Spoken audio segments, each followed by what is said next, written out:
खबर बालाघाट से, जहां बालाघाट में वारासिवनी जनपद पंचायत के अध्यक्ष माया उइके जाति प्रमाण पत्र को लेकर फंसती दिख रही हैं। जनपद अध्यक्ष पर आरोप है कि वह अनुसूचित जाति वर्ग की हैं और उनके नागपुर से जारी हुए जाति प्रमाण पत्र से ये स्पष्ट भी हो रहा है। इस संबंध में जनपद सदस्य जितेंद्र राजपूत ने जनपद अध्यक्ष माया उइके के मायका नागपुर से जारी हुए जाति प्रमाण पत्र का हवाला देते हुए बताया कि माया उइके नागपुर महाराष्ट्र राज्य की रहने वाली है। माया उइके के निर्वाचन के दौरान अपने जाति प्रमाण पत्र अजा वर्ग का होने के बावजूद धोखाधड़ी की और अपनी जाति को छुपाते हुए स्वयं को आदिवासी वर्ग से होना बताकर अध्यक्ष पद पर कब्जा कर लिया। अध्यक्ष माया उइके ने आदिवासी वर्ग से चुनकर अन्य जनपद सदस्यों के अधिकार को भी छीनने का कार्य किया है। इस धोखाधड़ी के लिए जनपद अध्यक्ष को तत्काल पद से हटाया जाना चाहिए और अपराध दर्ज किया जाए।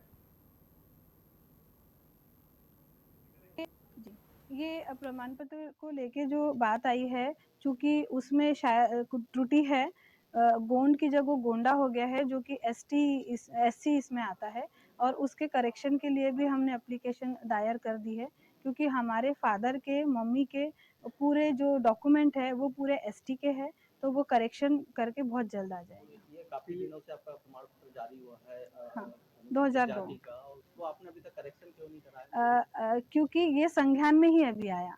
ये हमारी और प्रशासकीय हम मानते हैं कि आपने जानबूझ के इस चीज पे नहीं, देखिए, हम जब इलेक्शन लड़े एसटी से ही लड़े, हमारा जाति प्रमाण पत्र भी वहाँ पे सबमिट हुआ। अगर हम वैलिड नहीं होते तो शायद हम निर्वाचित ही नहीं होते, अध्यक्ष के पद पे भी नहीं आते।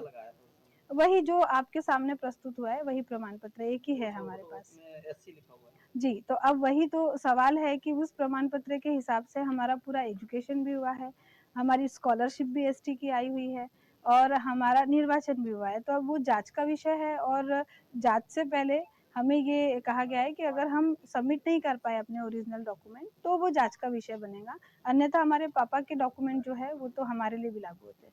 मतलब आप मानते हैं कि आपका जो जाति प्रमाण पत्र है वो अनुसूचित जाति का है, एससी का नहीं है, एसटी का ही है, वो बाय मिस्टेक एससी हुआ है। अब क्या करेंगे उसको अब करेक्ट करवाएंगे। जो देखिए, वो एक कागज है और कई चीजें होती हैं हमारे सर्टिफिकेट में, हमारे डेट ऑफ बर्थ में, डेथ सर्टिफिकेट में, आधार कार्ड में, पैन कार्ड में कई त्रुटियां हो जाती है, जिसको हम जाके प्रशासकीय लेवल पे सुधार करते हैं। कौन से साल में जारी हुआ है? ये 2002 में।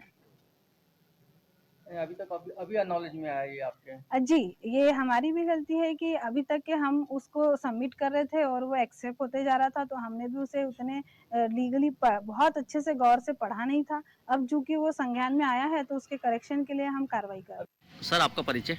जितेंद्र सिंह राजपूत, जनपद सदस्य वारासिवनी। आपके यहाँ जनपद पंचायत अध्यक्ष के जाति प्रमाण पत्र को लेकर कुछ मामला सामने आया, क्या मामला है ये और किस तरह से स्थिति है? वारासिवनी जनपद पंचायत के अध्यक्ष पद एसटी वर्ग के लिए आरक्षित हुआ था, जिसमें माया उइके जनपद अध्यक्ष निर्वाचित हुई है। माया उइके ने जनपद सदस्य निर्वाचित होने के लिए एसटी वर्ग का शपथ पत्र दी थी और जनपद अध्यक्ष से एसटी वर्ग निर्वाचित होकर अध्यक्ष बन गई, जबकि वह महाराष्ट्र की रहने वाली है, नागपुर खास, और वह वहाँ पर गांडा जाति की जनजाति में आती है और उसकी वह एससी कास्ट का सर्टिफिकेट उसके पास और एसटी कास्ट का सर्टिफिकेट पूरे लाभ भी ले रही है। और सबसे बड़ी बात यह है कि वारासिवनी में जनपद अध्यक्ष होने का एसटी का लाभ ले रही है और वारासिवनी थाने में एससी वर्ग का प्रमाण जमा कर रही है। मतलब उसे शासन से धोखाधड़ी करके एसटी वर्ग पर निर्वाचित हुई है, जबकि वो एससी वर्ग की है। उन्हें आदिवासी समाज का धोखा की है। इस पर उचित कार्रवाई 420 का मुकदमा दर्ज होनी चाहिए और पंचायत राज अधिनियम धारा 36 के तहत उसकी निरवता करनी चाहिए। आपके द्वारा कोई कार्रवाई करवाई जा रही? हाँ, मेरे द्वारा न्यायालय में परिवार जाएगा, एफआईआर की जाएगी, धारा 36 का भी आवेदन दे रहा हूँ, शिकायत करूँ मैं। कैसे पता चला कि इनका जाति प्रमाण पत्र फर्जी है? हाँ, ये हमें मालूम हो ही गया था कि हमने निकाला है प्रमाण वहाँ से। अच्छा, आपके पास प्रमाण पत्र है उनका? हाँ। अच्छा, और वारासिवनी थाने में भी जब्त है उसका प्रमाण। ठीक है। सर, आपका परिचय? जितेंद्र सिंह राजपूत, जनपद सदस्य वारासिवनी।